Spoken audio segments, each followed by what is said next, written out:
Jennifer's Law is now headed to the governor's desk. It's nicknamed after two Jennifers in our state. Jennifer Dulos, a mother of 5 who remains missing, and Jennifer Magnano, who was killed by her ex-husband. Advocates for the bill saying this will save women and children in our state. One representative getting emotional talking to us tonight, saying she personally knew Jennifer Dulos. She was a friend of mine, and we had children at the same schools when she lived in the Farmington Valley. And so part of why I stand here today is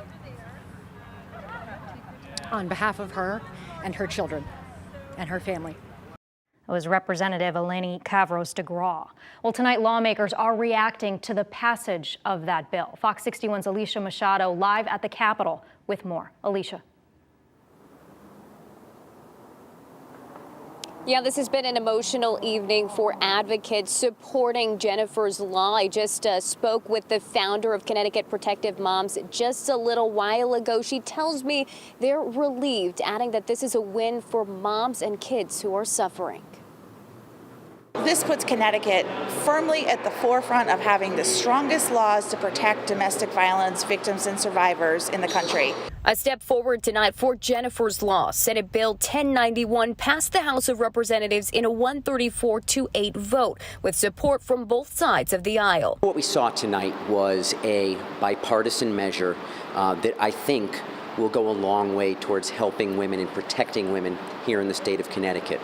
The bill was initially introduced in response to the death of Terryville mother Jennifer Magnano, who was shot dead in 2007 by husband Scott Magnano before he turned the gun on himself. Magnano's daughter, Jessica Rosenbeck, now fighting for change. Physical violence is obviously very damaging, but those wounds heal. Bruises heal, broken bones heal. The kind of effects of coercive control are so long-lasting and so hard to heal from. Jennifer Dulos' name also added to the bill. She went missing in May of 2019. State Representative May Flexer says a number of provisions will make a difference for Connecticut women, providing assistance with social services. But she says one of the most important pieces is adding the definition of coercive control to restraining order statutes. Because this is going to become the law in the state of Connecticut, victims of domestic violence are going to get the protection of those orders sooner so they can escape those relationships before the most severe violence happens. Advocates say this is a win for mothers and their children. They rallied outside of the State House in support of the legislation Friday, now one step closer to making the bill a law. Justice for Jennifers!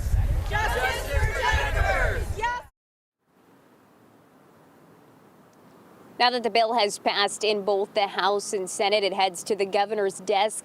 That needs a signature before it can become law. Live at the Capitol, Alicia Machado, Fox 61 News. Alicia, thank you very much. And one of the most vocal supporters of Jennifer's Law is actress Evan Rachel Wood.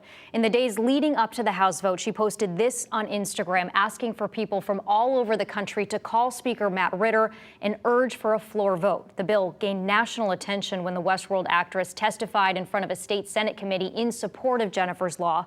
Rachel Wood speaking out against her former partner, Marilyn Manson, who she says was abusive. Manson denies those claims.